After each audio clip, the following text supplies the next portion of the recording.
अस्सलाम वालेकुम जी बेटा, कल हमने पढ़ी थी फर्स्ट इक्वेशन ऑफ मोशन और हमने पढ़ लिया था उसका एनालिटिकल मेथड भी और ग्राफिकल मेथड भी। ठीक है, जो कि देखें आपके ऊपर अभी भी टॉप पे लिखी हुई है V F is equals to V I plus A T. ये हमारी फर्स्ट इक्वेशन ऑफ मोशन थी। ठीक है, आज हमने डिराइव करनी है अपनी सेकेंड इक्वेशन ऑफ मोशन। उसका हमने एनालिटिकल मेथड डिस्कस करना है पहले। ठीक है, उसके बाद हम ग्राफिकल मेथड भी डिस्कस करेंगे। देखिए बेटा, कल तक हमारे पास ये बात हुई थी कि एक बॉडी है और वो क्या है, यूनिफॉर्म एक्सेलरेशन के साथ मूव कर रही है।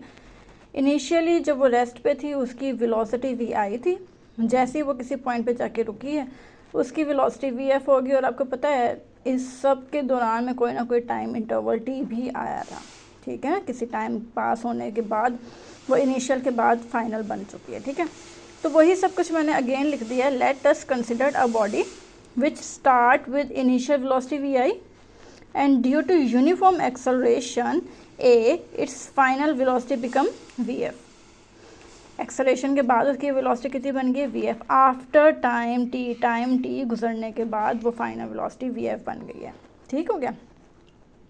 अब बेटा हमने क्या करना है, हमें देखें एक दो फॉर्मूले हमें ऑलरेडी आते हैं और वो क्या है, एवरेज वेलोसिटी। बेटा किसी भी चीज़ का एवरेज जब हमने लेना होता है तो हम क्या करते हैं, जितनी भी क्वांटिटीज़ होती हैं उन्हें ऐड अप करके 2 पे डिवाइड कर देते हैं। अगर 2 क्वांटिटीज़ हैं तो 2 पे डिवाइड होंगे, 3 क्वांटिटीज़ आ जाएंगी तो 3 पे डिवाइड हो जाएंगे। तो मेरे पास अब एक इनिशियल वेलोसिटी थी, एक फाइनल वेलोसिटी थी, मैंने उन दोनों को 2 पे डिवाइड कर दिया। ये बन गई मेरे पास एवरेज वेलोसिटी। और ये मुझे चाहिए क्यों, क्योंकि मुझे देखें डिस्प्लेसमेंट, असल में हम जो कर रहे हैं ना इक्वेशन, इसमें हम डिस्प्लेसमेंट ही फाइंड आउट करते हैं। तो डिस्प्लेसमेंट का फॉर्मूला आप लोगों ने ये पढ़ा होगा, S is equals to V T. ये वाला v एवरेज वेलोसिटी, ये वाला t टाइम। लो जी, मैंने डिस्प्लेसमेंट का फॉर्मूला लिख दिया। Displacement is equal to average velocity into time. तो बेटा एवरेज वेलोसिटी का तो फॉर्मूला मैं आपको ऑलरेडी बता चुकी हूँ, उसकी जगह आपने सिर्फ वो वैल्यू पुट कर देनी है। एवरेज वेलोसिटी की जगह क्या आ गया, V F plus V I by 2 और ये जो t है वो एज इट इज़ आ गया। अब बेटा वी एफ, ये देखें ये हमने अभी कल ही डिराइव किया है। वो क्या था, ये देखें V F is equals to V I plus A T. लो जी, वी एफ आपको पता है वी एफ किसके इक्वल होता है, V I plus A T. तो ये जो वी एफ है इसकी जगह V I plus A T लिख दिया। और ये जो वी आई है ये एज इट इज़ रहा, डिवाइडेड बाई 2 सब कुछ वैसे ही रहा, मल्टीप्लाई बाई टी वो भी एज इट इज़ रहा। अब हमने क्या करना है, वी आई देखें ये भी वी आई है, ये भी वी आई है, वी आई में वी आई ही ऐड करना है। तो बेटा ये क्या हो जाएगा, ये तो 2vi नहीं हो जाएगा, तो लिखें 2vi बन गया। प्लस ए टी जो था वो ए टी ही रहा, divided by 2 multiply by T. अब बेटा आपको पता है अगर ऊपर दो टर्म्स हैं और एलसीएम में एक कॉमन वैल्यू आ रही है तो हम अलग अलग एलसीएम बना सकते हैं उनका, है ना। तो ये ऐसे भी हो सकता है ना, 2vi/2 अलग हो गया, ए टी बाई 2 ये भी अलग हो गया, मल्टीप्लाई टी जो आ रहा था वो आता रहे। ये 2 से कैंसिल हो गया, बचा कि यहाँ पे क्या वी आई और A T by 2 as it is into T.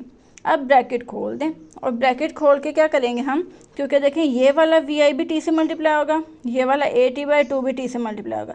तो जब ये वाला वी आई टी से मल्टीप्लाई हो जाएगा तो ये आ जाएगा V I T plus as it is. और देखें ये 1/2 नहीं है तो ये 1/2 और ए और टी, एक टी ये और एक टी इसके साथ मिल जाएगा तो ये क्या बन जाएगा, ए टी स्क्वायर। तो ये बन गया S is equals to V I T plus half A T square, जो कि सेकेंड इक्वेशन ऑफ मोशन है, जो कि हमने एनालिटिकल मेथड डिस्कस कर लिया। ठीक है बेटा, बहुत सिंपल है, बहुत ही इजी है। आपने सिर्फ डिस्प्लेसमेंट का फार्मूला लगाना है, उसमें एवरेज वेलोसिटी होगी, एवरेज वेलोसिटी की वैल्यू पुट कर दें।